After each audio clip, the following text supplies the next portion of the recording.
Hello everyone, welcome to Pachavellam education.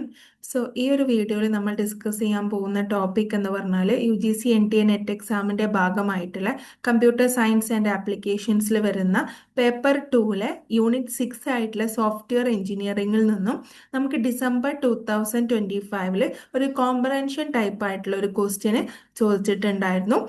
നമുക്ക് ആ ഒരു ക്വസ്റ്റ്യൻ എങ്ങനെ സോൾവ് ചെയ്യാമെന്നാണ് ഈ ഒരു വീഡിയോയിൽ നോക്കാൻ പോകുന്നത്. Okay. The question came from COCOMO model. നിങ്ങൾ ശ്രദ്ധിച്ചിട്ടുണ്ടാവും, നമുക്ക് അൺഎക്സ്പെക്റ്റഡ് ആയിട്ട് വന്നിട്ടുള്ള ഒരു ക്വസ്റ്റ്യൻ ആയിരുന്നു. കൊക്കോമോ മോഡലിൽ നിന്നും നമുക്കൊരു മാത്തമാറ്റിക്കൽ പ്രോബ്ലം സോൾവ് ചെയ്യാന്ന് പറഞ്ഞാൽ, കാരണം നോർമലി സോഫ്റ്റ്വെയർ എഞ്ചിനീയറിംഗ് ഡിഗ്രിക്കാണെങ്കിലോ PGക്കാണെങ്കിലോ ഒക്കെ നമ്മൾ പഠിക്കുന്ന സമയത്ത് നമുക്ക് കാൽക്കുലേഷൻ ബേസ്ഡ് ആയിട്ടുള്ള ക്വസ്റ്റ്യൻസ് വളരെ കുറവാണ്. നമുക്ക് ഉണ്ടെങ്കിൽ പോലും നമ്മൾ അതൊരു തിയറി ബേസ്ഡ് ആയിട്ടുള്ള ഒരു എക്സാം, അല്ലെങ്കിൽ നമുക്ക് ഒരുപാട് എഴുതാൻ പറ്റുന്ന, അല്ലെങ്കിൽ നമുക്ക് കുറച്ച് വലിച്ചു വാരി എഴുതാൻ പറ്റുന്ന ടൈപ്പ് ഓഫ് ക്വസ്റ്റ്യൻസ് നമ്മൾ എക്സ്പെക്ട് ചെയ്യുന്നത് ആയിട്ടുള്ളൂ. പക്ഷേ നമുക്ക് ഈ ഒരു കഴിഞ്ഞ എക്സാമിൽ വളരെ അൺഎക്സ്പെക്റ്റഡ് ആയിട്ടായിരുന്നു കൊക്കോമോ മോഡലൊക്കെ ചോദിച്ചിട്ടുണ്ടായിരുന്നത്. ബിക്കോസ് നമുക്കറിയാം 10 യൂണിറ്റ്സോളം നമുക്കുണ്ട്. അതിൽ നമുക്ക് TOC എന്നാണെങ്കിലും അല്ലെങ്കിൽ ഡാറ്റ സ്ട്രക്ചേഴ്സ് എന്നാണെങ്കിലും ഒക്കെ നമ്മൾ എക്സ്പെക്ട് ചെയ്ത് പോകുന്നതാണ് ന്യൂമറിക്കൽ ക്വസ്റ്റ്യൻസ്. ബട്ട് SC എന്നൊക്കെ നമ്മൾ അതും 5 ക്വസ്റ്റ്യന് 10 മാർക്കിനൊന്നും ഒരിക്കലും എക്സ്പെക്ട് ചെയ്യാത്ത ടൈപ്പ് ഓഫ് ക്വസ്റ്റ്യൻ ആയിരുന്നു വന്നിട്ടുണ്ടായിരുന്നത്. നമ്മൾ നോക്കുക എന്താണ് ആ ഒരു ക്വസ്റ്റ്യൻ സോൾവ് ചെയ്യുന്നതിന് മുന്നേ നമുക്ക് എന്താണ് കൊക്കോമോ മോഡൽ എന്ന് അറിഞ്ഞിരിക്കണം. കൊക്കോമോ മോഡൽ റിലേറ്റഡ് ആയിട്ടാണ് കോംപ്രഹെൻഷൻ ടൈപ്പ് ആയിട്ട് ക്വസ്റ്റ്യൻ വന്നിട്ടുണ്ടായിരുന്നത്. അതിനു മുന്നേ നമുക്ക് നോക്കാം എന്താണ് കൊക്കോമോ മോഡൽ എന്ന്. COCOMO model means constructive cost model, അതാണ് അതിൻ്റെ expansion. COCOMO model was introduced by Barry Boehm. Barry Boehm എന്ന് പറയുന്ന ഒരു സയൻറ്റിസ്റ്റ്, നമുക്കറിയാം STLCയിൽ ഒരുപാട് ഫേസുകൾ ഉണ്ട് അല്ലേ. ഒരു സോഫ്റ്റ്വെയർ ഡെവലപ്പ് ചെയ്യുന്നത് starting from requirement analysis, design ചെയ്യണം, ടെസ്റ്റ് ചെയ്യണം, കോഡ് ചെയ്യണം, ഫൈനലി നമ്മൾ ഡിപ്ലോയ്മെൻറ്റ് ചെയ്തതിന് ശേഷം നമ്മൾ മെയിൻറ്റെയിൻ ചെയ്യണം. അങ്ങനെ ഒരുപാട് ഫേസിലൂടെ കടന്നു പോകുന്ന ഒരു മെത്തേഡാണ് ഈ സോഫ്റ്റ്വെയർ എഞ്ചിനീയറിംഗ് എന്ന് പറയുന്നത്. ഓക്കെ.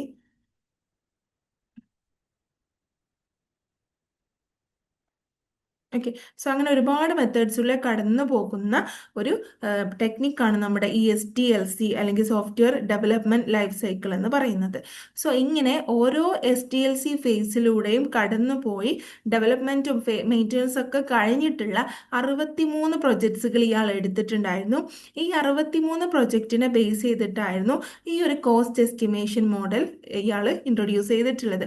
അതായത് ഈ 63 പ്രൊജക്റ്റുകളും അയാൾ തറോലി അണ്ടർസ്റ്റുഡ് ചെയ്തു. എങ്ങനെയാണ് ഇതിൻ്റെ ഓരോ ഫേസിലും വരുന്ന കോസ്റ്റുകൾ, എഫേർട്ട് എന്താണ്, ടൈം എത്ര എടുത്തു ഈ ഒരു സോഫ്റ്റ്വെയർ കംപ്ലീറ്റ് ചെയ്യാൻ വേണ്ടിയിട്ട്, ഇതെല്ലാം കണക്കിലെടുത്തിട്ടാണ് ഇയാൾ ഒരു കോസ്റ്റ് എസ്റ്റിമേഷൻ മോഡൽ ഇൻട്രൊഡ്യൂസ് ചെയ്തിട്ടുണ്ടായിരുന്നത്. ഇതൊരു മോഡലല്ല. അപ്പോൾ കൊക്കോമോ എന്ന് പറയുമ്പോൾ കൺസ്ട്രക്റ്റീവ് കോസ്റ്റ് മോഡൽ എന്ന് പറയുമ്പോൾ നമ്മൾ സോഫ്റ്റ്വെയർ എഞ്ചിനീയറിംഗിൽ ഒരുപാട് മോഡൽസുകൾ പഠിക്കൂലേ. V മോഡൽ, കൺകറന്റ് മോഡൽ, ഒരുപാട് മോഡൽസുകളുണ്ട്. ഇതെന്താണ്, ഒരു എസ്റ്റിമേഷൻ മോഡലാണ്. ഒരു പ്രൊജക്റ്റ് കിട്ടിക്കഴിഞ്ഞാൽ അതിൻ്റെ കോസ്റ്റ്, അതിലെടുക്കുന്ന ഡെവലപ്മെൻറ്റ് ടൈം, അതിന് എത്രത്തോളം എഫേർട്ട് വേണ്ടി വരും, അതുപോലെ കലണ്ടർ ഡ്യൂറേഷൻ എത്ര, ഇതൊക്കെ കാൽക്കുലേറ്റ് ചെയ്യാൻ വേണ്ടിയിട്ട് നമുക്ക് ഒരു മോഡലിനെ ഡിപ്പെൻഡ് ചെയ്യാൻ പറ്റും. അങ്ങനത്തെ ഒരു മോഡലാണ് software cost estimation model, which is COCOMO model എന്ന് പറയുന്നത്. നമുക്ക് നോക്കാം. ഓക്കെ. ഇനി നമ്മൾ നോക്കാൻ പോകുന്നത് കൊക്കോമോ മോഡലിൽ വരുന്ന സർട്ടൻ ഇക്വേഷൻസ് ആണ്, വിച്ച് ഈസ് വെരി ഇമ്പോർട്ടൻറ്റ്. ആദ്യം വരുന്ന ഇക്വേഷൻ ആണ് effort is equal to A into KLOC raise to B. E എന്ന് പറഞ്ഞാൽ effort. What you mean by effort? നമുക്കൊരു സോഫ്റ്റ്വെയർ പ്രൊജക്റ്റ് കംപ്ലീറ്റ് ചെയ്യാൻ വേണ്ടിയിട്ട് വേണ്ട ഹ്യൂമൻ എഫേർട്ട്, ഹ്യൂമൻ വർക്ക് എത്രത്തോളം വേണ്ടി വരും ആ ഒരു സോഫ്റ്റ്വെയർ കംപ്ലീറ്റ് ചെയ്യാൻ വേണ്ടിയിട്ട്, അതിനെയാണ് എഫേർട്ട് എന്ന് പറയുന്നത്. എഫേർട്ട് നമ്മൾ യൂഷ്വലി പേഴ്സൺ മന്ത്സിലും അല്ലെങ്കിൽ പേഴ്സൺ വീക്സ്, പേഴ്സൺ അവേഴ്സിലൊക്കെ പറയാറുണ്ട്. അതായത് ഇത്ര മാസം കൊണ്ട് എത്ര ആളുകൾ വർക്ക് ചെയ്താലാണ് ആ ഒരു സോഫ്റ്റ്വെയർ കംപ്ലീറ്റ് ചെയ്യാൻ പറ്റുന്നുണ്ടാവുക, അതിനെയാണ് എഫേർട്ട് എന്ന് പറയുന്നത്. പിന്നെ പറയുന്നതാണ് എയും ബിയും അല്ലെ. എയും ബി എന്ന് പറഞ്ഞാൽ ദർ കോൺസ്റ്റൻസ് ആക്ച്വലി. അതായത് നമുക്ക് it depends upon the software type. നമ്മൾ ഈ ഒരു കൊക്കോമോ മോഡൽ ബേസ് ചെയ്തിട്ട് ബാരി ബോയും സോഫ്റ്റ്വെയർ പ്രൊജക്റ്റുകളെ 3 ടൈപ്പാക്കി മാറ്റിയിട്ടുണ്ട്. അങ്ങനെ ഓരോ ടൈപ്പിലും എൻ്റെയും ബിൻ്റെയും വാല്യൂ ഡിഫറെൻ്റ് ആയിരിക്കും. We are coming in to it. Then വരുന്നതാണ് KLOC. KLOC means kilo lines of code. ഇപ്പോൾ നമ്മളൊരു സോഫ്റ്റ്വെയർ റൈറ്റ് ചെയ്യുന്ന സമയത്ത് എത്രത്തോളം number of lines of code അതിനുണ്ട്, അങ്ങനത്തെ 1000 LOC എടുക്കുമ്പോഴാണ് എന്ത് ആവുക, 1 KLOC ആകുക. Okay. Effort is equal to E is equal to A into KLOC raise to B എന്ന് കിട്ടും. നെക്സ്റ്റ് വരുന്ന ഇക്വേഷൻ ആണ് D development time equal to C into E raise to D. അപ്പോൾ ഡി എന്ന് പറഞ്ഞാൽ ഡെവലപ്മെന്റ് ടൈമാണ്. സിയും ഡിയും നേരത്തെ നമ്മൾ എയും ബിയും പറഞ്ഞ കേസിൽ തന്നെയാണ്. സിയും ഡിയും ദേ ആർ കോഎഫിഷ്യൻസ് ആണ്, അതായത് കോൺസ്റ്റൻസ് ആണ്. It depends upon the project type. E എന്ന് പറഞ്ഞാൽ എഫേർട്ട്. നെക്സ്റ്റ് വരുന്ന ഇക്വേഷൻ ആണ് average staff size. So staff size അല്ലെങ്കിൽ നമുക്ക് കഴിഞ്ഞ പ്രാവശ്യം ചോദിച്ചിട്ടുണ്ടായിരുന്നത് ആവറേജ് സ്റ്റാഫിംഗ് ലെവൽ എന്നായിരുന്നു. സോ ആവറേജ് സ്റ്റാഫ് സൈസ് എന്ന് പറഞ്ഞാലും ആവറേജ് സ്റ്റാഫിംഗ് ലെവൽ എന്ന് പറഞ്ഞാലും ഒക്കെ സെയിം തന്നെയാണ്. അതിൻ്റെ ഇക്വേഷൻ നോട്ട് ഡൗൺ ചെയ്ത് വെക്കുക. Average staff size P equal to E by D. E എന്ന് പറഞ്ഞാൽ എഫേർട്ട്, ഡി എന്ന് പറഞ്ഞാൽ ഡെവലപ്മെന്റ്. സോ മുന്നേ കാൽക്കുലേറ്റ് ചെയ്തിട്ടില്ല equal to A into K L O C raise to B എന്ന് പറഞ്ഞിട്ട് നമ്മൾ എഫേർട്ട് കാൽക്കുലേറ്റ് ചെയ്യും. ഡെവലപ്മെന്റ് ടൈം എങ്ങനെ കാൽക്കുലേറ്റ് ചെയ്യും? D equal to C into E raise to D വഴി ഡെവലപ്മെന്റ് ടൈമും കാൽക്കുലേറ്റ് ചെയ്യും. സോ അത് രണ്ടും ഡിവൈഡ് ചെയ്ത് കിട്ടുന്നതായിരിക്കും average staff size. Okay, next വരുന്നതാണ് type of projects in COCOMO model. So ഞാൻ നിങ്ങളോട് ആദ്യം പറഞ്ഞു, ഈ ബാരി ബോയം എന്ന് പറയുന്ന ആള് എന്ത് ചെയ്തു, സോഫ്റ്റ്വെയർ പ്രൊജക്റ്റുകൾ 3 ടൈപ്പ് ആയിട്ടാണ് ഡിവൈഡ് ചെയ്തിട്ടുള്ളത്. The first one is organic, next വരുന്നതാണ് semi detached, okay semi detached, then വരുന്നതാണ് എംബഡഡ്. അങ്ങനെ 3 ടൈപ്പ് ഓഫ് പ്രൊജക്ട്സുകളാക്കിയിട്ടാണ് ബാരി ബോയും സോഫ്റ്റ്വെയർ പ്രൊജക്ട്സുകളെ ഡിവൈഡ് ചെയ്തിട്ടുള്ളത്. സോ ഓരോന്നും അതിലെ കീവേഡ്സുകൾ മാത്രം നോക്കിയാൽ മതി. ഓർഗാനിക് എന്ന് പറയുമ്പോൾ ഏറ്റവും ബേസിക് ആയിട്ട് വരുന്നതായിരിക്കും ഓർഗാനിക്. ഏറ്റവും അഡ്വാൻസ്ഡ് ലെവൽ വരുന്ന റിയൽ ടൈം ആയിട്ടുള്ള ഫ്ലൈറ്റ് കൺട്രോൾ സിസ്റ്റം, അങ്ങനത്തെ റിയൽ ടൈം ആയിട്ട് ഓപ്പറേറ്റ് ചെയ്യുന്ന സിസ്റ്റങ്ങൾക്കായിരിക്കും എംബഡഡ് ആവശ്യം വരുന്നുണ്ടാവുക. സോ നോക്കാം, നമുക്ക് ഓർഗാനിക് സോഫ്റ്റ്വെയർ സിസ്റ്റത്തിൽ എന്താണ് അതിൻ്റെ പ്രത്യേകത നോക്കൂ. Team size is adequately small. So team size അവിടെ വളരെയധികം കുറവാണ്. അതുപോലെ തന്നെ പ്രോബ്ലം വെൽ അണ്ടർസ്റ്റുഡ് ആണ്. അതുപോലെ പാസ്റ്റിൽ എപ്പോഴെങ്കിലും സോൾവ് ചെയ്തിട്ടുള്ള പ്രോബ്ലം അതിൽ ഏതെങ്കിലും ഒരു പോർഷനിൽ എന്തെങ്കിലും എൻഹാൻസ്മെൻറ്റോ ഇംപ്രൂവ്മെൻറ്റോ വരുത്താൻ വേണ്ടിയിട്ടായിരിക്കും ഓർഗാനിക് ടൈപ്പ് ഓഫ് പ്രൊജക്ട്സുകൾ എടുക്കുന്നുണ്ടാവാം. ഓക്കെ, അതിൻ്റെ എക്സാമ്പിൾസ് ആണ് പേറോൾ സിസ്റ്റം, അതുപോലെ ഇൻവെൻട്രി സിസ്റ്റം ഒക്കെ ഓർഗാനിക് ടൈപ്പ് ഓഫ് പ്രൊജക്ട്സുകളുടെ എക്സാമ്പിൾ ആണ്. നെക്സ്റ്റ് വരുന്നതാണ് സെമി ഡിറ്റാച്ച്ഡ് ടൈപ്പ് ഓഫ് പ്രൊജക്ട്സുകൾ. സോ ഞാൻ നിങ്ങളോട് പറഞ്ഞു, the first type of project that he has divided is organic type of project. Next വരുന്നതാണ് semi detached and the third one is embedded. So എംബഡഡിൽ വരുന്ന കേസിൽ ഇപ്പം നമ്മൾ ഓർഗാനിക്കിൽ പറഞ്ഞു നമ്പർ ഓഫ് പീപ്പിൾ കുറവാണ്, അല്ലെങ്കിൽ പ്രോബ്ലം വെൽ അണ്ടർസ്റ്റുഡ് ആണ്, അല്ലെങ്കിൽ മുന്നേ ചെയ്തിട്ടുണ്ടായിരിക്കും. പക്ഷേ ഈ എംബഡഡിൽ വരുന്ന കേസിൽ ഏറ്റവും ഹയസ്റ്റ് ലെവൽ ഓഫ് കോംപ്ലക്സിറ്റി വരുന്ന പ്രൊജക്റ്റുകളായിരിക്കും എംബഡഡിൽ എടുക്കുന്നുണ്ടാവാം. കാരണം ഏറ്റവും റിയൽ ടൈം ആയിട്ടുള്ള സിസ്റ്റം, മിസൈൽ സിസ്റ്റംസ്, അതുപോലെ ഫ്ലൈറ്റ് കൺട്രോൾ സിസ്റ്റംസ് ഒക്കെയാണ് ഈ ഒരു ടൈപ്പ് ഓഫ് പ്രൊജക്ട്സുകൾ വരുന്നുണ്ടാവുക. സോ ഇങ്ങനെ റിയൽ ടൈം ആയിട്ടുള്ള സിസ്റ്റംസ് ഡെവലപ്പ് ചെയ്യേണ്ടതായിട്ട് ഉള്ളത് കൊണ്ട് തന്നെ ഇവിടെ എന്തായിരിക്കും, ലാർജർ ടീം സൈസ് ആയിരിക്കും, വലിയ ടീം സൈസ് ആയിരിക്കും. അതുപോലെ തന്നെ ആയിരിക്കും ഓരോ ടീമിലെ ഓരോ മെമ്പേഴ്സും എന്തായിരിക്കും, ഹൈലി എക്സ്പീരിയൻസ്ഡ് ആയിരിക്കും. കാരണം നല്ല എക്സ്പീരിയൻസും നല്ല എക്സ്പെർട്ടൈസും ഉള്ള ആളുകൾക്ക് മാത്രമേ റിയൽ ടൈം ആയിട്ടുള്ള സിസ്റ്റം ഒക്കെ ഡെവലപ്പ് ചെയ്തെടുക്കാൻ പറ്റുള്ളൂ. സോ ഇത്തരം കോംപ്ലക്സിറ്റി നിറഞ്ഞ ലെവൽ ഓഫ് കോംപ്ലക്സിറ്റി ഒക്കെ ഹയർ ആയിട്ടുള്ള പ്രൊജക്റ്റുകളായിരിക്കും എംബഡഡ് സിസ്റ്റത്തിൽ വരുന്നുണ്ടാവുക. സോ ഇനി നോക്കാനുള്ളത് നമുക്ക് മിഡിൽ ടൈപ്പ് ആയിട്ടുള്ള സെമി ഡിറ്റാച്ച്ഡ് ടൈപ്പിൽ എന്താണ് വരുന്നത് നോക്കാം. സോ സെമി ഡിറ്റാച്ച്ഡ് ടൈപ്പിൽ വരുന്ന കേസിൽ നിങ്ങൾ മനസ്സിലാക്കി വെക്കുക, ഓർഗാനിക്കിൽ നിങ്ങൾ എന്ത് പഠിച്ചോ ഓരോ ഫീച്ചേഴ്സ്, സ്റ്റാഫിൻ്റെ സൈസ് ആണെങ്കിലും അതുപോലെ കോംപ്ലക്സിറ്റി ആണെങ്കിലും അതുപോലെ എംബഡഡിൽ നിങ്ങൾ എന്ത് പഠിച്ചോ അതിൻ്റെ ഇൻ ബിറ്റ്വീൻ ആയിരിക്കും ഓരോ ഫീച്ചേഴ്സ് ലൈ ചെയ്യുന്നുണ്ടാവാം. ഓക്കെ, അപ്പോൾ ഇവിടെ നോക്കാം, നമുക്ക് എന്താ ഇവിടെ പറഞ്ഞിട്ടുണ്ട്, team size, okay team size, അതുപോലെ എക്സ്പീരിയൻസ്, അതുപോലെ നോളേജ്, ഇതൊക്കെ എന്താ lie in between organic and embedded. അപ്പോൾ ഓർഗാനിക്കിൻ്റെയും എംബഡഡിൻ്റെയും ഇൻ ബിറ്റ്വീൻ ആയിരിക്കും ഓരോ ഫീച്ചേഴ്സും അവിടെ ലൈ ചെയ്യുന്നുണ്ടാവുക എന്ന് മനസ്സിലാക്കി വെക്കുക. ഇതിന് എക്സാമ്പിൾസ് ആണ് കമ്പൈലേഴ്സും അതുപോലെ ഡിഫറെൻ്റ് ആയിട്ടുള്ള എംബഡഡ് സിസ്റ്റംസ് ഒക്കെ നമുക്ക് സെമി ഡിറ്റാച്ച്ഡ് ടൈപ്പ് ആയിട്ട് കൺസിഡർ ചെയ്യാൻ വേണ്ടിയിട്ട് പറ്റും. ഓക്കെ, സോ ഇത്രയാണ് ഏറ്റവും ബേസിക് ആയിട്ട് കൊക്കോമോൻ്റെ കേസിൽ പറയാനുള്ളത്. അതായത് ഈ ഒരു 3 ടൈപ്പ് ഓഫ് പ്രൊജക്ട്സുകൾ ഏതൊക്കെയാണെന്ന് മനസ്സിലാക്കി വെക്കുക. ഓക്കെ, ഇനി നമ്മൾ നോക്കാനുള്ളത് ഈ 3 ടൈപ്പ് ഓഫ് പ്രൊജക്റ്റുകൾ പറഞ്ഞു. അങ്ങനെയാണെങ്കിൽ ഈ 3 ടൈപ്പ് ഓഫ് പ്രൊജക്ട്സുകളിലും എൻ്റെയും ബിൻ്റെയും വാല്യൂ കൂടി നമുക്ക് നോക്കി വെച്ചിട്ട് പോവാം. സോ നേരത്തെ പറഞ്ഞു എ എന്ന് പറഞ്ഞാൽ എന്താണ്, ബി എന്ന് പറഞ്ഞാൽ എന്താ, എഫേർട്ട് കാൽക്കുലേറ്റ് ചെയ്യാനുള്ള ഇക്വേഷൻ നേരത്തെ പറഞ്ഞു, effort is equal to A into K L O C raise to B ആണെന്ന് പറഞ്ഞു. ഓക്കെ. സോ ഓരോ ടൈപ്പ് ഓഫ് പ്രൊജക്റ്റുകൾക്കും എയും ബിന്റെയും വാല്യൂ ഡിഫറെൻ്റ് ആയിരിക്കും എന്ന് പറഞ്ഞു. അങ്ങനെയാണെങ്കിൽ E equal to A into K L O C raise to B for organic project. First division ആണ് ഓർഗാനിക് ടൈപ്പ് ഓഫ് പ്രൊജക്ട്സുകൾ എന്ന് പറഞ്ഞാൽ. അങ്ങനെയാണെങ്കിൽ ഓർഗാനിക് ടൈപ്പ് ഓഫ് പ്രൊജക്റ്റുകൾ വരുന്ന സമയത്ത് എൻ്റെ വാല്യൂ നിങ്ങൾ നോട്ട് ഡൗൺ ചെയ്യുക, 2.4 ആണ്. അതുപോലെ ബീൻ്റെ വാല്യൂ 1.05 ആണ്. ഇത് നിങ്ങൾ ബൈ ഹാർട്ട് പഠിക്കുക വേണം, കാരണം നമുക്ക് എക്സാമിന് ചോദിച്ചിട്ടുണ്ട്. നമുക്ക് ഓർഗാനിക്കോ അല്ലെങ്കിൽ സെമി ഡിറ്റാച്ച്ഡോ അല്ലെങ്കിൽ എംബഡഡ് ഒക്കെ തരാം. എന്നിട്ട് എഫേർട്ടിൻ്റെ ഇക്വേഷൻ വന്നിട്ട് നമുക്ക് അവിടെ ഫൈൻഡ് ഔട്ട് ചെയ്യേണ്ടതായിട്ട് വരും. സോ എൻ്റെ വാല്യൂ 2.4ഉം ബീൻ്റെ വാല്യൂ 1.05 ആണെന്ന് മനസ്സിലാക്കി വെക്കുക. സോ എഫേർട്ടിൻ്റെ ഇക്വേഷൻ എന്ത് വരും? 2.4 into K L O C raise to 1.05% months എന്ന് വരും. ഓക്കെ. ഇനി അടുത്ത് നോക്കാൻ പോകുന്നത് നമ്മൾ സെമി ഡിറ്റാച്ച്ഡ് ടൈപ്പിൽ വരുമ്പോൾ എന്താണ് എൻ്റെ വാല്യൂ, അതുപോലെ എന്താണ് ബീൻ്റെ വാല്യൂ എന്നാണ്. So semi detached type of പ്രൊജക്ട്സിൽ വരുന്നത് നോക്കൂ, 3.03 ആണ് നമ്മുടെ എൻ്റെ വാല്യൂ. ബീൻ്റെ വാല്യൂ എത്ര? 1.12 ആണ്.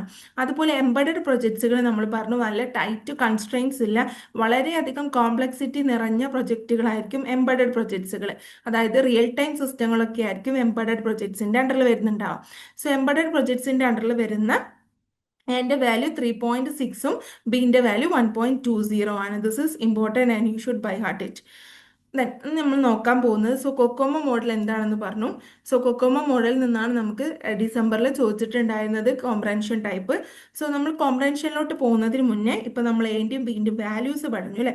എൻ്റെയും ബീൻ്റെയും വാല്യൂ പഠിക്കേണ്ടതായിട്ടുള്ള ഇമ്പോർട്ടൻസ് നിങ്ങൾക്ക് ഈ ഒരു ക്വസ്റ്റ്യൻ നോക്കിയാൽ നിങ്ങൾക്ക് മനസ്സിലാവുന്നുണ്ടാവും.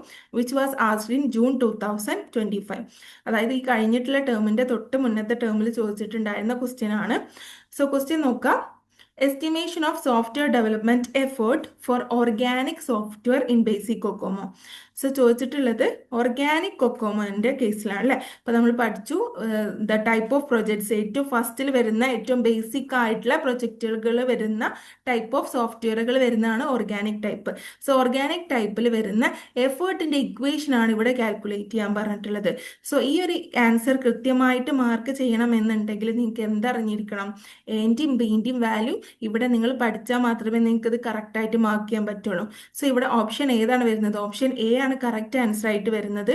നമ്മൾ നേരത്തെ പറഞ്ഞു എൻ്റെ വാല്യൂ 2.4ഉം ബീൻ്റെ വാല്യൂ 1.05ഉം.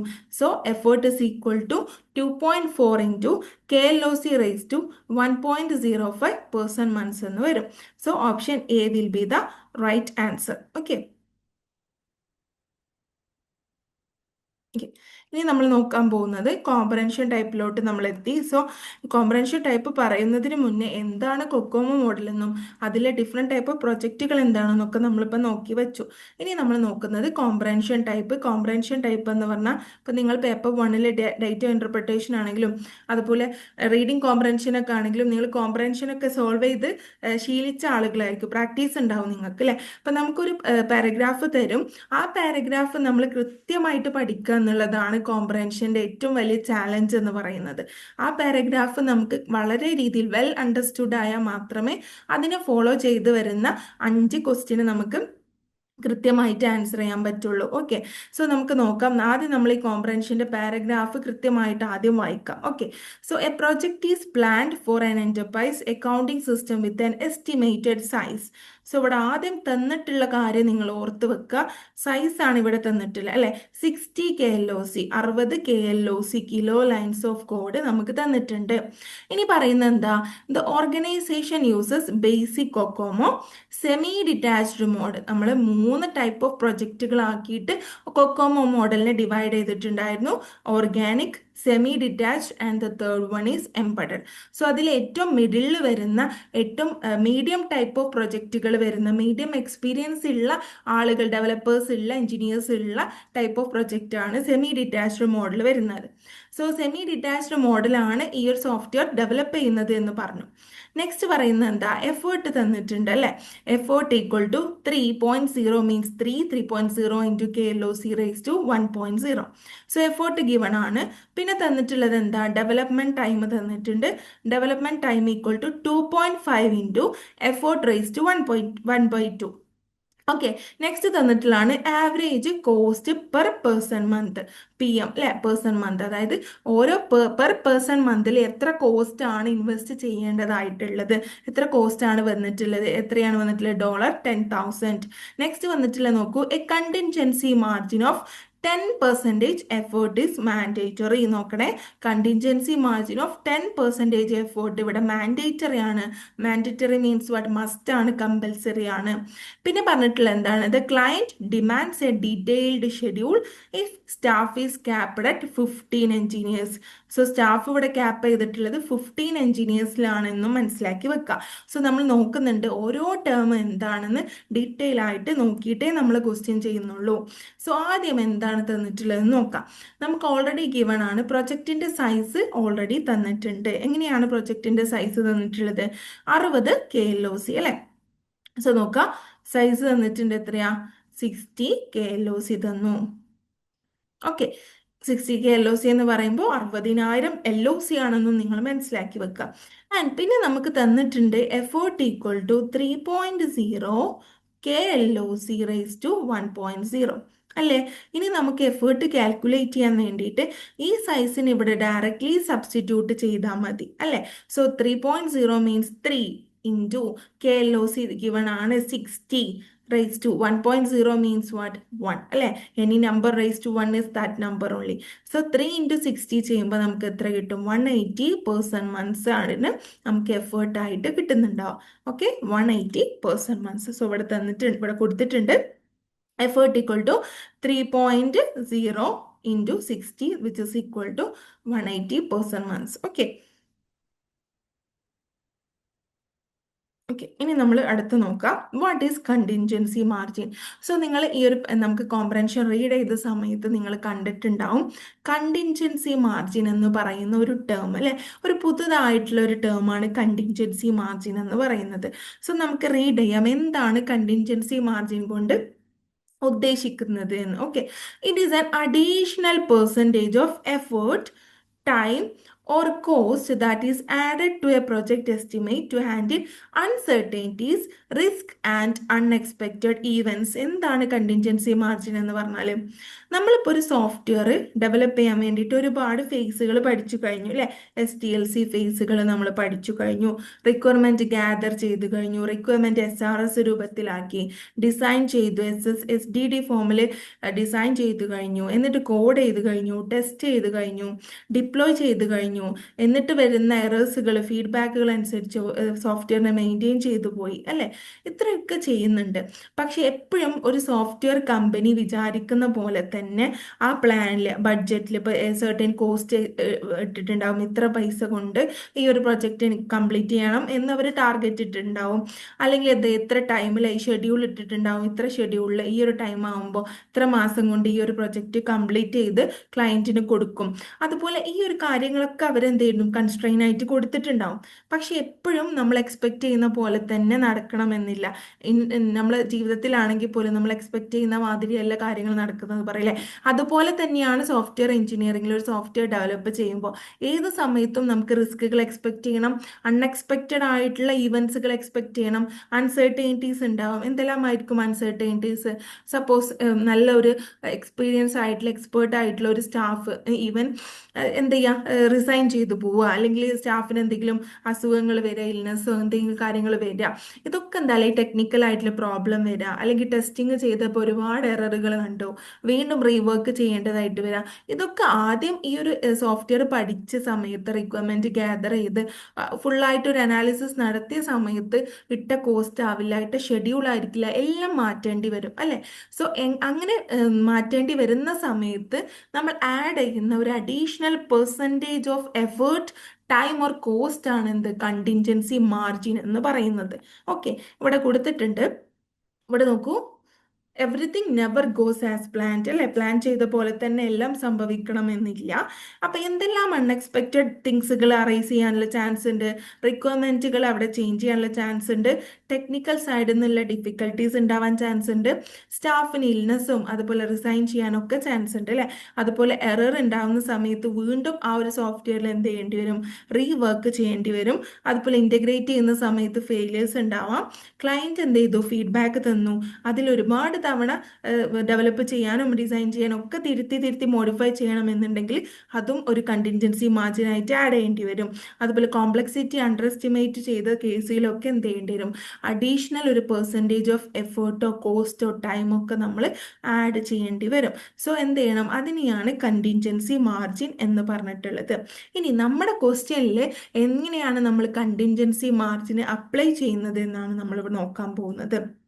ഓക്കെ, സോ ഇവിടെ തന്നിട്ടുണ്ട് ക്വസ്റ്റ്യൻ, ഞാൻ ഒന്ന് എടുക്കാം, നമ്മുടെ കോംപ്രഹെൻഷനിലോട്ട് പോവാണ്. ഓക്കെ, ഇവിടെ നോക്കൂ, A contingency margin of 10% effort is mandatory. എന്താണ് പറഞ്ഞിട്ടുള്ളത്, കണ്ടിൻജൻസി മാർജിൻ ഓഫ് 10% എഫേർട്ട്. നമ്മൾ നേരത്തെ എഫേർട്ട് കാൽക്കുലേറ്റ് ചെയ്ത് കഴിഞ്ഞു അല്ലെ, എഫേർട്ട് ഈക്വൽ ടു 3 × 60 ചെയ്തപ്പോൾ നമുക്ക് എത്രയാണ് കിട്ടിയത്, 180% ആണ് നമുക്ക് കിട്ടിയിട്ടുണ്ടായിരുന്നത്. പക്ഷെ ഇവിടെ പറയുന്നത് 10% ഓഫ് എഫേർട്ട് കണ്ടിൻജൻസി മാർജിനായിട്ട് ആഡ് ചെയ്യേണ്ടത് വളരെയധികം മസ്റ്റാണ്, മാൻഡേറ്ററി ആണ്. അങ്ങനെയാകുമ്പോൾ എന്ത് ചെയ്യണം, എഫേർട്ട് കിട്ടി, ആ എഫേർട്ടിൻ്റെ 10% നമ്മൾ കാണണം അല്ലേ. 180ൻ്റെ 10% എന്ന് പറയുമ്പോൾ എത്രയാണ് നമുക്ക് കിട്ടുക, 18 കിട്ടും അല്ലേ. ഈ 18നെ നമ്മൾ എന്ത് ചെയ്യണം, ഓൾറെഡി ഉള്ള എഫേർട്ടിലോട്ട് ആഡ് ചെയ്തതായിരിക്കും പുതിയ എഫേർട്ട്, അതായത് 198% ആയിരിക്കും എന്ത് വരിക, പുതിയ എഫേർട്ട്. അല്ലെങ്കിൽ ഈ ഒരു സോഫ്റ്റ്വെയർ ഡെവലപ്പ് ചെയ്യാൻ 10% ഓഫ് എഫേർട്ട് കണ്ടിൻജൻസി മാർജിനായിട്ട് ആഡ് ചെയ്തത് കൊണ്ട് തന്നെ എഫേർട്ട് എന്ന് പറയുന്നത് 180 അല്ല 198% എന്നാണെന്ന് മനസ്സിലാക്കി വെക്കുക. ഓക്കെ, സോ അതാണ് നമ്മൾ ഇവിടെ തിരുത്താനായിട്ട് ഉണ്ടാവുക. ആദ്യം നമ്മൾ കണ്ടുപിടിക്കുന്ന സമയത്ത് 180 കിട്ടും, പക്ഷെ 180 വെച്ചിട്ട് നമ്മൾ മുന്നോട്ട് പോകാൻ പറ്റില്ല. നമുക്ക് വരുന്ന കേസിൽ കണ്ടിൻജൻസി മാർജിനും കൂടി ആഡ് ചെയ്തിട്ട് വേണം പോകാൻ. ഓക്കെ, സോ ഇവിടെ കൊടുത്തിട്ടുണ്ട് 10% ഓഫ് 180 18 എന്ന് കിട്ടും. അപ്പോൾ 180 + 18 ചെയ്യുന്ന സമയത്ത് 198% എന്ന് കിട്ടും. ഓക്കെ, ഇനി എന്താണ് ഇവിടെ പറഞ്ഞിട്ടുണ്ട്, നമ്മളിപ്പോൾ കോംപ്രഹെൻഷനിലെ ഈ ഒരു ക്വസ്റ്റ്യൻ ആണ് നമ്മൾ ആദ്യം അനലൈസ് ചെയ്യുന്നത് അല്ലേ. നമ്മളിപ്പോഴും അതായത് നമ്മൾക്ക് തന്നിട്ടുള്ള പാരഗ്രാഫാണ് ആദ്യം മനസ്സിലാക്കി വെക്കേണ്ടത്, നമ്മൾ ക്വസ്റ്റ്യനിലോട്ട് വരുന്നേ ഉള്ളൂ. ഇനി ഇവിടെ പറയുന്നുണ്ട് staff is capped at 15 engineers എന്ന് പറയുന്നുണ്ട്. എന്താണ് ഈ ക്യാപ്ഡ് എന്നുകൊണ്ട് പലർക്കും കൺഫ്യൂഷൻ ഉണ്ടായിട്ടുണ്ട്. ക്യാപ്ഡ് എന്ന് പറഞ്ഞാൽ നിങ്ങൾ മനസ്സിലാക്കി വെക്കുക, ഈ ഒരു സോഫ്റ്റ്വെയർ കംപ്ലീറ്റ് ചെയ്യാൻ വേണ്ടിയിട്ട് 15 എഞ്ചിനീയേഴ്സിനെ മാത്രമേ എടുക്കാൻ പറ്റുള്ളൂ. അതായത് അതാണ് ഏറ്റവും maximum number of engineers or developers എന്ന് പറയാം. അതിനേക്കാട്ടിലും ഒരിക്കലും നമ്പർ എക്സീഡ് ചെയ്യാൻ വേണ്ടി പറ്റില്ല. ഈവൻ ആ ഒരു സോഫ്റ്റ്വെയർ ടീമിൽ ഇനി വർക്ക് ചെയ്യാൻ ഒരുപാട് എഞ്ചിനീയേഴ്സ് അവിടെ ഉണ്ട്, അവൈലബിൾ ആണെങ്കിൽ പോലും നമുക്ക് എന്ത് ചെയ്യാൻ പറ്റില്ല, 15 എഞ്ചിനീയേഴ്സിനെക്കാട്ടിലും കൂടുതൽ നമ്പർ അവിടെ അസൈൻ ചെയ്യാൻ വേണ്ടി പറ്റില്ല. ഓക്കെ, ഇനി നമുക്ക് നോക്കാം. ഫസ്റ്റ് ക്വസ്റ്റ്യൻ ആണ്. സോ ഇതിനെ ഫോളോ ചെയ്ത് വരുന്ന 5 ക്വസ്റ്റ്യൻ ആണ് നമുക്കുള്ളത്. സോ ആദ്യം നോക്കാം നമുക്ക്, if the staff is capped at 15 engineers what is the revised calendar duration. So already തന്നിട്ടുണ്ട് 15 എഞ്ചിനീയേഴ്സേ പാടുള്ളൂ, മാക്സിമം എമൗണ്ട് എന്ന് പറയുന്നത് 15 എഞ്ചിനീയേഴ്സ് ആണ്, and it cannot exceed beyond that 15 number അല്ലേ. അപ്പോൾ ചോദിച്ചിട്ടുള്ളത് ഡ്യൂറേഷൻ ആണ്, revised calendar duration. So revised calendar എന്ന് പറയുന്ന ടേം കണ്ടിട്ട് നിങ്ങൾ കൺഫ്യൂസ് ആവേണ്ട ആവശ്യമില്ല. അവിടെ എന്താണ് മെയിൻ ചെയ്തിട്ടുള്ളത്, ഡ്യൂറേഷൻ എന്ന് തന്നെയാണ് അവിടെ മെയിൻ ചെയ്തിട്ടുള്ളത്. സോ നമ്മൾ എന്ത് ചെയ്യുക, ഡ്യൂറേഷൻ കാൽക്കുലേറ്റ് ചെയ്യുക എന്നുള്ളതാണ് ഇവിടെ നമുക്ക് ചെയ്യാൻ വേണ്ടിയിട്ട് പറ്റുന്നുണ്ടാവുക. ഓക്കെ, സോ ഇവിടെ നോക്കേണ്ടത് ഡ്യൂറേഷൻ്റെ ഇക്വേഷൻ ആണ് ഇവിടെ നോക്കേണ്ടത്. This is wrong. ഓക്കെ, ഡ്യൂറേഷൻ്റെ equation is equal to total effort divided by, ഇതൊന്ന് നോട്ട് ഡൗൺ ചെയ്യണേ, total effort divided by number of engineers ആണ്. ഓക്കെ, സോ ഇവിടെ ജസ്റ്റ് ഒന്ന് ഉൾട്ടായതാണ്. So duration equal to total effort divide by number of engineers. Total effort ഇവിടെ എത്ര എടുത്തു, 198 ആണ് അല്ലേ. 180 ആഡ് ചെയ്യരുത്, കാരണം എന്താ, after adding the contingency margin the new effort was 198%. So 198 divided by 15 ചെയ്യുക, because staff is capped at 15 engineers. So അങ്ങനത്തെ കേസിൽ നമ്മളിത് ചെയ്യുന്ന സമയത്ത് നമുക്ക് എത്ര കിട്ടും, 13.2 months എന്ന് കിട്ടും. സോ നമുക്ക് എന്ത് കിട്ടി, റിവൈസ്ഡ് കലണ്ടർ ഡ്യൂറേഷൻ അല്ലെങ്കിൽ ടോട്ടൽ ഡ്യൂറേഷൻ കിട്ടിക്കഴിഞ്ഞു. സോ ഇവിടെ മനസ്സിലാക്കേണ്ടത് ഈ ഒരു ഇക്വേഷൻ നിങ്ങൾ പഠിക്കുക. എന്താണ്? Duration equal to total effort divided by number of engineers. നമ്മൾ കൊക്കോമോ മോഡൽ പറഞ്ഞ സമയത്ത്, സ്റ്റാഫ് സൈസ് ഒക്കെ പറഞ്ഞ സമയത്ത് തന്നെ ഈ ഒരു ഇക്വേഷൻ പറഞ്ഞിട്ടുണ്ടായിരുന്നു. സോ എപ്പോഴും നമ്പർ ഓഫ് എഞ്ചിനീയേഴ്സ് മാത്രമല്ല ചോദിക്കുക, ഒരു ഇക്വേഷൻ കിട്ടിക്കഴിഞ്ഞാൽ ഓരോ ടേമും കാൽക്കുലേറ്റ് ചെയ്യാനുള്ള മെത്തേഡുകൾ നിങ്ങൾക്ക് അറിയുന്നുണ്ടാവും അല്ലേ? അപ്പോൾ ഡ്യൂറേഷൻ കാൽക്കുലേറ്റ് ചെയ്യാനുള്ള ഇക്വേഷൻ എന്താണ്? Total effort, note down it, total effort divided by number of engineers ആണ്. Okay okay, so total effort divide by number of engineers. Next വരുന്ന ക്വസ്റ്റ്യൻ ആണ്, what is the implied average staffing level? So നിങ്ങളോട് ഞാൻ തുടക്കത്തെ പറഞ്ഞു, average staffing level അല്ലെങ്കിൽ average staff size രണ്ടും എന്താണ് മീൻ ചെയ്യുന്നത്? സെയിം മീനിങ് തന്നെയാണ്, സെയിം കോൺസെപ്റ്റ് തന്നെയാണെന്ന് നിങ്ങൾ മനസ്സിലാക്കി വെക്കുക. This is average staff size. So average staff size നമ്മൾ എങ്ങനെ കണ്ടുപിടിക്കും? നമുക്ക് അറിയാം, ആവറേജ് സ്റ്റാഫ് സൈസിന്റെ ഇക്വേഷൻ നിങ്ങൾ പഠിച്ചു വെക്കണം. ഞാൻ നിങ്ങളോട് ആദ്യം തന്നെ പറഞ്ഞിട്ടുണ്ടായിരുന്നു എന്താണ് equation in the first slide. So average staff size equal to effort divided by development time. Okay, effort divided by development time ആണ് ആവറേജ് സ്റ്റാഫ് സൈസ് എന്ന് പറയുന്നത്. ഇനി എന്ത് ചെയ്യണം? ജസ്റ്റ് സബ്സ്റ്റിറ്റ്യൂട്ട് ചെയ്താൽ മതി. എഫേർട്ട് 198 ആണെന്ന് മുന്നേ നിങ്ങൾ ഫൈൻഡ് ഔട്ട് ചെയ്ത് കഴിഞ്ഞു. ഇനി ഡെവലപ്മെന്റ് ടൈം കാൽക്കുലേറ്റ് ചെയ്യാനുള്ള ഇക്വേഷന് നമ്മൾ മുന്നേ നമ്മുടെ കോംപ്രഹെൻഷനിൽ ആദ്യം തന്നെ തന്നിട്ടുണ്ട്. എന്തായിരുന്നു ഡെവലപ്മെന്റ് ടൈം കണ്ടുപിടിക്കാൻ അല്ലേ? Development time is equal to 2.5 into effort raise to 1/2. Okay, നിങ്ങൾ ആ ഒരു കോംപ്രഹെൻഷൻ നോക്കിയാൽ നിങ്ങൾക്ക് മനസ്സിലാകും. Development time equal to 2.5 into effort raise to 1/2 ആണ്. അങ്ങനെയാണെങ്കിൽ എന്ത് ചെയ്യുക? 2.5 ഇൻറ്റു എഫേർട്ട് നമ്മളിപ്പോൾ കണ്ടുപിടിച്ചു കഴിഞ്ഞു, വിച്ച് ഈസ് 198 അല്ലേ? സോ 198 റേസ് ടു 1/2 എന്ന് കിട്ടി. അപ്പോൾ ഇനി എന്ത് ചെയ്യുക? 2.5 ഇൻറ്റു എന്താണ്? Any number raise to 1/2 means what? Square root of that number. So നമുക്ക് എന്ത് കിട്ടും? റൂട്ട് 198 എന്ന് കിട്ടും. ഇനി എന്ത് ചെയ്യുക? 2.5 ഇൻറ്റു റൂട്ട് ഓഫ് 198 നമുക്കൊരു പെർഫെക്റ്റ് നമ്പർ കിട്ടില്ല അല്ലേ? അപ്പോൾ ഏറ്റവും അടുത്തുള്ള നോക്കുക, റൂട്ട് ഓഫ് 196 എന്താണ്? 14ആണ്. അപ്പോൾ അത്ര പ്രിസൈസ് ആയിട്ട് പ്രിസിഷൻ ഒന്നും ഇവിടെ നോക്കുന്നില്ല. ഓക്കെ, അപ്പോൾ 14ആണ് കിട്ടുക. അപ്പോൾ എന്ത് ചെയ്യുക? 2.5 ഇൻറ്റു 14 ചെയ്യുന്ന സമയത്ത് നിങ്ങൾക്ക് അപ്രോക്സിമേറ്റ്ലി 35 മന്ത്സ് എന്ന് കിട്ടും. 35 പോയിന്റ് സംതിങ് ആണ് കിട്ടുക. കാരണം നിങ്ങൾ റൂട്ട് 198 ചെയ്യുന്ന സമയത്ത് നിങ്ങൾക്ക് 14.07 ഒക്കെയാണ് കിട്ടുക. അപ്പോൾ സെയിം തന്നെയാണ് നമുക്ക് വരിക. കാരണം അത്ര അപ്രോക്സിമേറ്റ് വാല്യൂം, അതായത് അത്രയ്ക്ക് പ്രിസിഷൻ നോക്കിയിട്ടുള്ള വാല്യൂസ് ഒന്നും അല്ല നമുക്ക് ക്വസ്റ്റ്യനിൽ ഓപ്ഷനിൽ തന്നിട്ടില്ല. ഓക്കെ, അപ്പോൾ എന്താ കിട്ടി? ഡെവലപ്മെന്റ് ടൈം നമുക്ക് എന്ത് ചെയ്യാം? 35 ആയിട്ട് എടുക്കുക. 35 പോയിന്റ് നമുക്ക് ഇഗ്നോർ ചെയ്യാം. അപ്പോൾ ഇനി എന്താ? ഇവിടെ നേരിട്ട് സബ്സ്റ്റിറ്റ്യൂട്ട് ചെയ്താൽ മതി അല്ലേ? എഫേർട്ട് 198 ആണ് ഡിവൈഡഡ് ബൈ നേരത്തെ കിട്ടിയിട്ടുള്ള ഡെവലപ്മെന്റ് ടൈമും ചെയ്യുന്ന സമയത്ത് എത്ര കിട്ടും? അപ്രോക്സിമേറ്റ്ലി 5.63 കിട്ടും. എന്ത് ചെയ്യുക? അപ്രോക്സിമേറ്റ് വാല്യൂ എടുക്കുക, ദാറ്റ് ഈസ് 5 എന്ന് എടുക്കുക. സോ നമുക്കിവിടെ ആൻസർ ആയിട്ട് വരുന്നുണ്ടാവുക എത്രയാണ്? 5 എഞ്ചിനീയേഴ്സ് എന്നാണ്. 5 ആയിരിക്കും ഇംപ്ലൈഡ് സ്റ്റാഫിംഗ് ലെവൽ എന്ന് വരുന്നത്. So option 2 will be the right answer. Okay, ഇനി നമ്മൾ നോക്കാൻ പോകുന്നത് തേർഡ് ക്വസ്റ്റ്യനിലോട്ടാണ്. സോ ഇവിടെ നോക്കൂ, including 10% contingency margin, what is the project cost എന്നാണ് ക്വസ്റ്റ്യൻ ചോദിച്ചിട്ടുള്ളത്. 10% കണ്ടിൻജൻസി മാർജിൻ നിങ്ങൾ ഇൻക്ലൂഡ് ചെയ്തോളൂ. ഇൻക്ലൂഡ് ചെയ്തതിന് ശേഷം എന്താണ് ഈ ഒരു പ്രൊജക്റ്റിന്റെ കോസ്റ്റ് എന്നുള്ളതാണ് ചോദിച്ചിട്ടുള്ളത്. സോ കോസ്റ്റ് കാണാൻ വേണ്ടിയിട്ട് നിങ്ങൾക്കറിയാം എഫേർട്ട് എന്താണോ that multiplied by with each effort with each person months എത്ര കോസ്റ്റ് വരുന്നുണ്ട് നമുക്ക് ഓൾറെഡി ക്വസ്റ്റ്യനിൽ ഗിവൺ ആണ് അല്ലേ?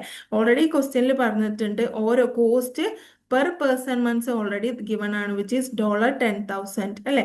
$10,000 എന്ന് കിട്ടും. അപ്പോൾ ഓൾറെഡി ഉള്ള എഫേർട്ട് നമ്മൾ കാൽക്കുലേറ്റ് ചെയ്തു 198. അപ്പോൾ എന്ത് ചെയ്യാം? ഡയറക്റ്റ് മൾട്ടിപ്ലൈ ചെയ്യാം.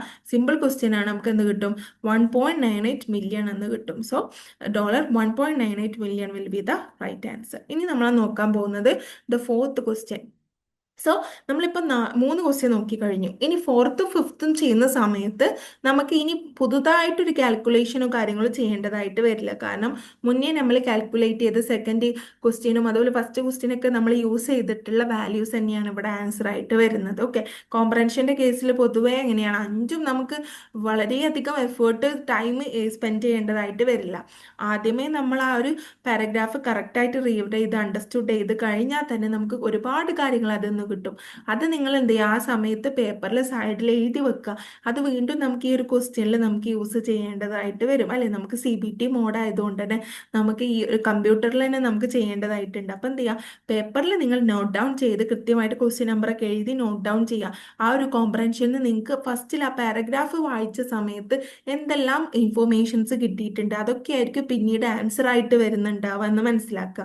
അപ്പോൾ നോക്കൂ, what is the development time in months? മന്ത്സിൽ എത്രയാണ് ഡെവലപ്മെന്റ് ടൈം എന്ന്.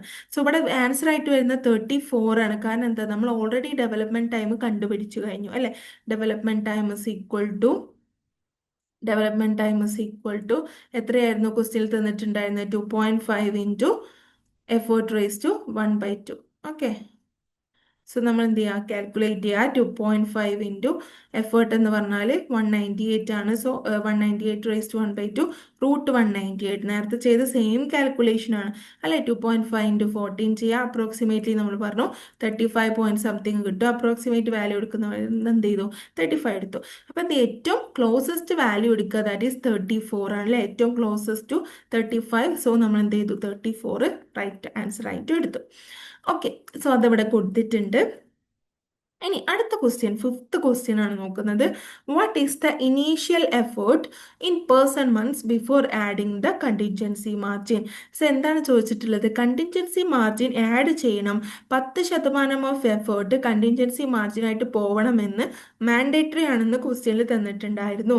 പക്ഷെ ഇവിടെ പറയുന്നത് എന്താ, കണ്ടിൻജൻസി മാർജിൻ ആഡ് ചെയ്യുന്നതിന് മുന്നേ ഉള്ള ഇനീഷ്യൽ എഫേർട്ട് എത്രയാണ്, ഇൻ പേഴ്സൺ മന്ത്സ് എത്രയാണ് എന്നാണ് ക്വസ്റ്റ്യനിൽ ചോദിച്ചിട്ടുള്ളത്. ഓക്കെ, അപ്പൊ എത്രയാണ് നമ്മൾ പറഞ്ഞു ഓൾറെഡി ഫസ്റ്റിൽ തന്നെ ഫൈൻഡ് ഔട്ട് ചെയ്ത് കഴിഞ്ഞു അല്ലെ. എഫേർട്ട് ഈക്വൽ ടു നമുക്ക് എത്രയാണ് കിട്ടിയത്, 3.0 ഇൻറ്റു KLOC റേസ് ടു 1.0 അല്ലേ. സോ 3.0 ഇൻറ്റു KLOC 60 ആണ്. 60 റേസ് ടു 1.0 ചെയ്യുന്ന സമയത്ത് നമുക്ക് എത്ര കിട്ടും,